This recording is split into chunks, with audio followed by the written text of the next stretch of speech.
que deu sinal verde. É o Alexandre de Moraes que manda no comando? Então é fake news. Pede pra botar. É fake news. Pede pra botar no inquérito. O Alexandre de Moraes investigar a Bela Megali. É isso que o senhor quer? Vou dispensar maiores saudações, até porque a minha fala talvez represente um desabafo mais do que qualquer outra coisa. Eu pedi para buscarem a Constituição do Supremo Tribunal Federal lá no prédio vizinho, até porque a Constituição da República Federativa do Brasil já não vale mais há muito tempo. E o artigo 142, colhido lá nessa Constituição do Supremo Tribunal Federal, diz o seguinte, presidente: as Forças Armadas, constituídas pela Marinha, pelo Exército e pela Aeronáutica, são instituições nacionais, permanentes e regulares, organizadas com base na hierarquia e na disciplina, sob a autoridade suprema do ministro Alexandre de Moraes.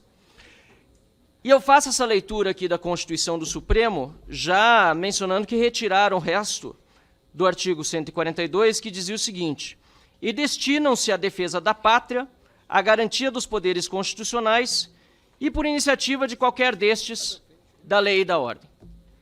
Por que eu digo isso, senhor presidente? Porque o que nós vemos acontecer hoje é um desrespeito à Constituição flagrante do ministro Alexandre de Moraes, da Suprema Corte, e a reação das Forças Armadas é de complacência, e do Ministério da Defesa também. Eu gostaria de ver o general do Exército, Tomás Miguel Paiva, ter a mesma veemência de criticar os abusos de autoridade do ministro Alexandre de Moraes, a mesma veemência que ele tem ao falar do custo da refeição dos militares. Na minha visão, senhor presidente, a agressão ao Estado de Direito do Brasil e à Constituição é algo gravíssimo, e é o que a população brasileira está vendo todos os dias. No entanto, o que nós vimos quando houve ordens de busca e apreensão para fazer fishing expedition, inclusive na casa de generais respeitados das Forças Armadas. Nós temos aqui os nomes do Estevão Teófilo, Braga Neto, Freire Gomes, Paulo Sérgio Nogueira, Augusto Heleno. O que nós vimos é que o Ministério da Defesa e o Comando do Exército foram informados antes e consentiram. Está na mídia. Está na mídia. Está na mídia. PF avisou o Comando do Exército na véspera sobre operações contra militares. Como não, ministro? Está aqui. Não, eu não estou absolutamente desmentindo. Está aqui. Só feito é isso. O que acontece é o seguinte: é de praxe, quando a Polícia Federal vai fazer uma operação, avisa antes que vai lá. Ministro, mas se é fake news, tem que botar no inquérito. Vou aguardar. Se é fake news, tem que botar no inquérito. É fake news ou não é? É verdade ou não é, ministro? É verdade ou não é? PF avisou o Comando do Exército na véspera. Não, o ministro, vou pedir desculpa, Marcel, o ministro vai mas é que o responder em ministro bloco. interrompeu. Vossa Excelência mesmo pediu, e os outros deputados, que nós passássemos para 5 parlamentares até a resposta. Então, eu ampliei de 4 para 5 para dar celeridade. Então, vou pedir também para o ministro. E o pior, presidente, ainda que tivesse sido apenas avisado, depois de realizado, ministro, depois de realizadas as buscas e apreensões completamente ilegais, o mínimo que se esperava das Forças Armadas e do Ministério da Defesa era solidariedade com aqueles que estão sendo perseguidos injusta e ilegalmente. Membros da reserva e membros da ativa que não podem ser presos, salvo em flagrante, inclusive Mauro Cid ainda preso. Cadê a solidariedade institucional? Ou o Exército, as Forças Armadas Brasileiras e o Ministério da Defesa vão corroborar com essa narrativa mentirosa de que houve uma tentativa de golpe. Porque se corrobora, para ter a tentativa de golpe, teve, de alguma forma, a participação do Exército. O Exército está dando tiro de canhão no próprio pé? Senhor presidente, eu acho vergonhoso o que nós estamos vivendo, porque depois dessas notícias que nós vimos sobre a participação do ministro do Supremo, Alexandre de Moraes, autoridades policiais, negando ampla defesa, direito a contraditório, publicidade e revogando o Código Penal Militar, ou ele ainda existe? Depois disso tudo, nós acompanhamos em todos os meios de comunicação, por exemplo, o Sul, lá do meu Rio Grande do Sul, as frequentes conversas entre Alexandre de Moraes e o comandante do Exército.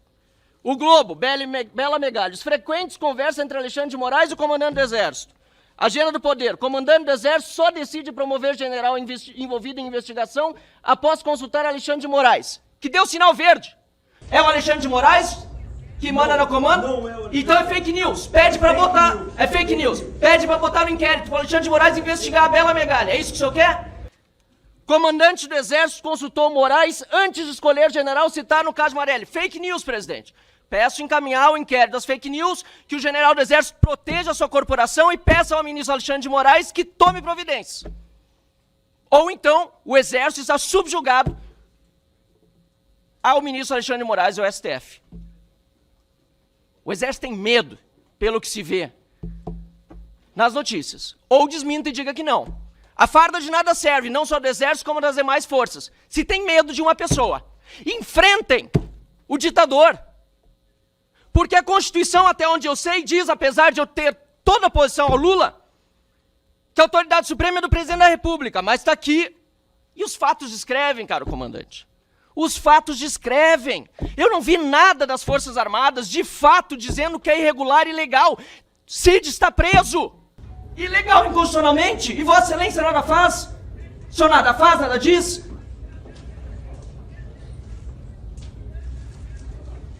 Eu quero, senhor presidente, dizer aqui que o silêncio fala por si. Porque esse assunto já deveria ter sido debatido há muito tempo. O que nós estamos vendo aqui, nesse momento no Brasil, são processos sigilosos, feitos para constranger e intimidar. E eu quero perguntar também, se o senhor se consulta mesmo com Alexandre de Moraes, tem falado com ele, se tem informação privilegiada sobre os processos. Porque eu mesmo tenho processo contra mim, sob sigilo, no Supremo Tribunal Federal, e só pude constituir advogado 6 meses depois, por uma suposta fake news absurda, a acusação do Supremo Tribunal Federal, e só por meio de jeitinho de advogado falando com a OAB, depois eu consegui que o meu advogado fosse habilitado. Mas se o senhor pode falar direto com o ministro Alexandre de Moraes, por que não pede providência? Ou está prevaricando diante dos crimes de abuso de autoridade cometidos por Alexandre de Moraes e pelo restante do Supremo Tribunal Federal? E perdoem a veemência, mas chegamos num ponto no Brasil em que a ruptura institucional já aconteceu. E ver as Forças Armadas nem se pronunciando sobre isso é vergonhoso para o nosso país. Triste, porque eu tenho orgulho das nossas Forças Armadas, eu tenho orgulho do Exército de Caxias, eu tenho orgulho do nosso país e de ser brasileiro. Mas eu tenho vergonha do que eu estou vendo hoje acontecer com generais da ativa, com membros da ativa e generais da reserva, sem a menor consideração das forças a que pertencem. Foi revogada a Constituição da República Federativa do Brasil há muito tempo pelo Supremo Tribunal Federal, e o Exército Brasileiro, lamentavelmente, tem parte disso. E, concluindo, ministro José Múcio, Vossa Excelência falou, em determinado momento, que, vou ler exatamente, falou, qualquer governo precisa de forças armadas. É verdade. Principalmente as ditaduras. Eu quero evitar que esse processo que nós já vimos acontecer na Venezuela e em outros países se consolide aqui no nosso Brasil. Muito obrigado. Obrigado, presidente Lucas. Eu vou direto às perguntas aqui, porque acho que das perguntas a gente consegue derivar um pouquinho dos comentários. Com relação aos mísseis que MSS 1.2, para reforçar a fronteira norte de Roraima, foram enviados esses mísseis porque houve divulgação que eles ainda estavam sendo homologados, o Exército informou que estava sendo enviado para reforçar a fronteira norte. Só queria saber em que estágio estão, quem é que está com a razão aqui, se é a mídia ou se o Exército nas suas comunicações. E aí uma questão paralela a essa, qual é a efetividade das nossas forças com relação a uma possível invasão da área de Esequibo da Guiana? Se houver uma violação, qual é a nossa efetividade nesse sentido?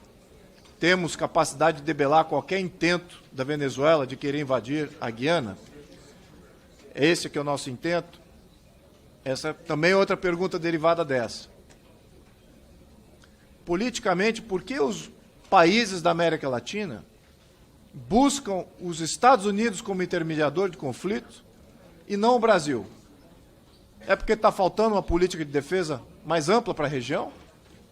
Eu não vejo nenhum país da região buscando apoio militar do Brasil, sendo que nós somos o esteio natural da região, temos uma indústria nacional de defesa ainda, graças a Deus, ativa. Temos aí forças que consomem uma parcela expressiva do nosso orçamento. Por que que os outros países não buscam o Brasil como sendo um grande defensor regional? Então, tudo isso vinculado na primeira pergunta.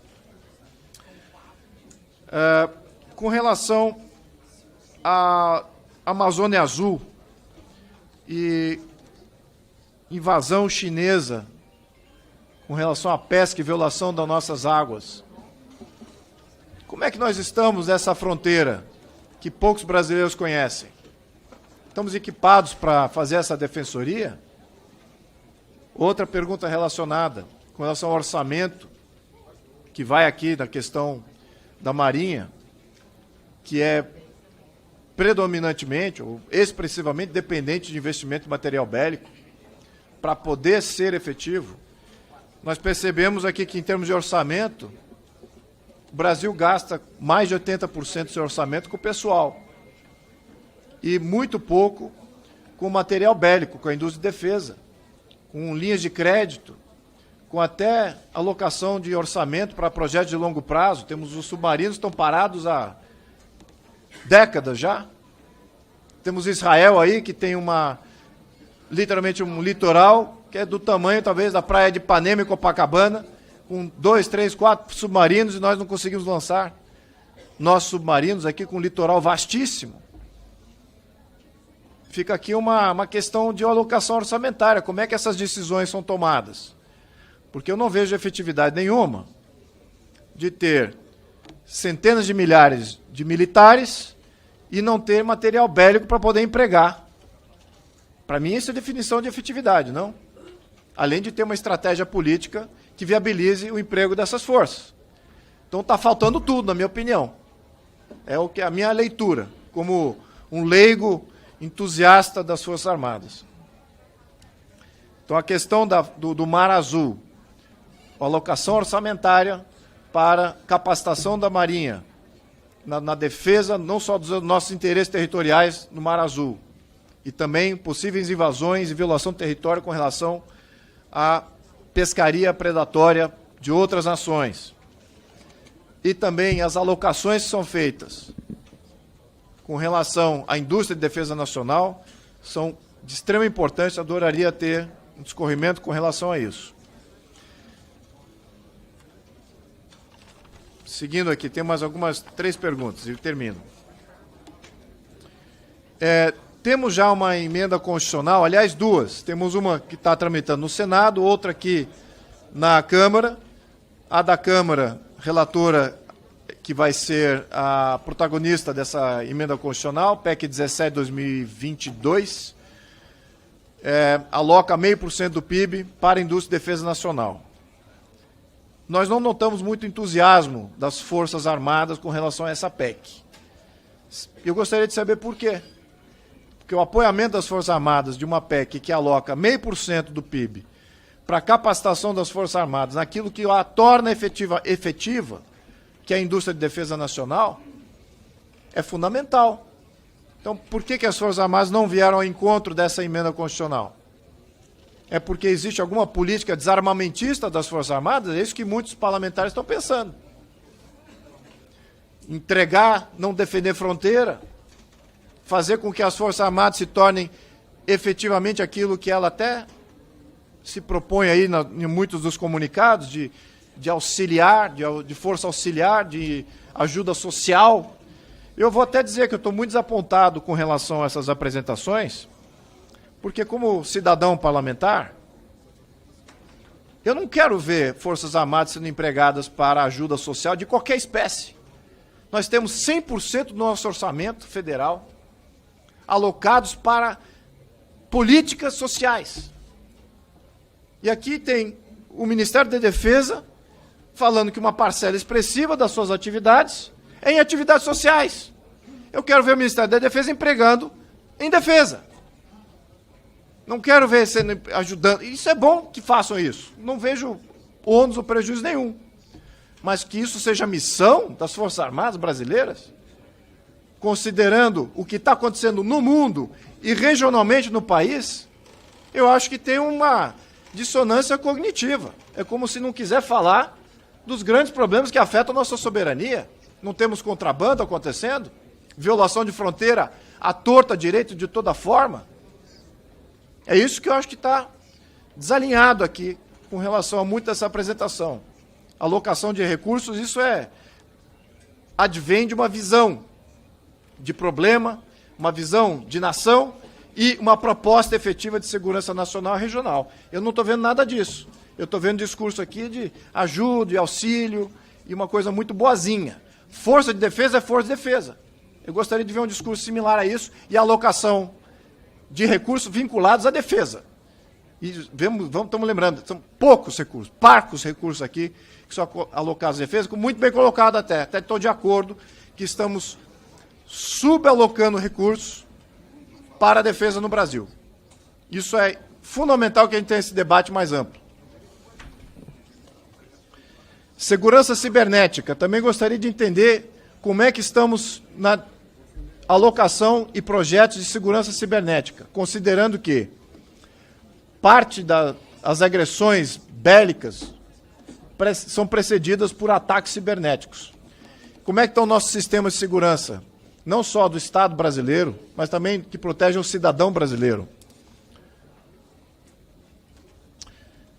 Temos uma questão de treinamento efetivo, né, que foi um requerimento que foi enviado do nosso gabinete ao Ministério. E questionei sobre o número médio de tiros disparados, né, por militar. Aí informaram que o tiro disparado médio na aeronáutica varia de 30 a 60. A Marinha trouxe de 48 a 188 tiros. E não houve resposta, né? Eu acho que... Perdão? O Exército não respondeu. Aí eu fico ainda indagado, 30, 40 tiros por militar por ano. Eu acho que isso é absolutamente ridículo. Eu não entendo como vocês conseguem ter uma força efetiva de defesa com um militar, em média, dando de 30 a 60 tiros, ou que seja de 40 a 200 tiros. Isso é um absurdo. Por acaso, amigos meus militares dos Estados Unidos, tiro não é nenhuma limitação orçamentária. São milhares de tiros por militar, para capacitar um militar efetivamente. Então aqui nós estamos subcapacitando nossos militares, relativo ao que seria uma força de fato efetiva, exemplo mundial, muito distantes. Então eu fico indagando, até fiz sugestão a alguns deputados, que politicamente são sempre contra as Forças Armadas, que muito do discurso aqui, muitas alocações que são feitas, e da falta de ter uma visão clara de política de defesa, é a justificativa plena para completamente incorporar as Forças Armadas nos outros serviços sociais. E não para destacar como sendo uma força de defesa efetiva, sem estratégia nenhuma. Então, é isso que eu gostaria de deixar bem claro aqui, a minha posição. Tá? Então, gostaria também de saber quais são os cursos e programas de treinamento para modernizar as habilidades e capacidade das tropas, todas elas, Aeronáutica, Marinha e Exército. E também entender dos senhores, talvez a última pergunta, o país não tem inimigo? Ou será que os inimigos já adentraram o país, já tomaram conta dos nossos sistemas políticos? Essa que é a grande pergunta aqui.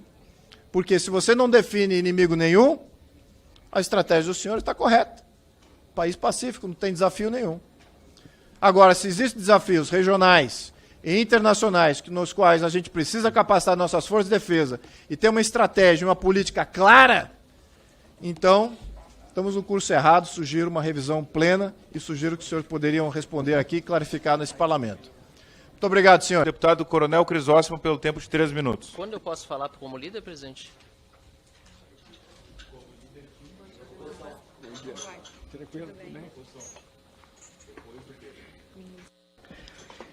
Presidente, grato por essa oportunidade, e que oportunidade. Senhor ministro Mussi, meus cumprimentos, dessa forma cumprimento aos nossos comandantes que aqui estão. Alguns discursos aqui me deixaram entristecido, outros me enalteceram. Como os senhores sabem, comandante Tomás, sou um soldado do Exército que tive a sorte de chegar a coronel. Filho da Amazônia, nasci num PEF, me criei num PEF. Trabalhei muitos anos lá com o general Vilas Boas. A GLO para a Amazônia é algo substancialmente forte, presidente. O trabalho das Forças Armadas para a Amazônia, sem ele, muitos cidadãos brasileiros morreriam. Porque na faixa de fronteira, em muitos locais, só tem o médico do Exército e o hospitalzinho do Exército. Sem ele, o cidadão morreria. Eu me salvei, nasci num PEF, uma parteira. Me salvei, porque se minha mãe passasse mal, poderia eu não estar aqui. Essa é a verdade. Portanto, senhores, defender as Forças Armadas, em especial, que o território da Amazônia é muito maior que o resto do Brasil. Só isso já basta enaltecer as Forças Armadas. E eu aqui, diante do Brasil, digo, eu conheço as Forças Armadas porque lá trabalhei por anos, ministro. Fui só o chefe de patrimônio de todos os quartéis do Exército nos 9 estados da Amazônia. Por isso que até minha pressão subiu, ministro.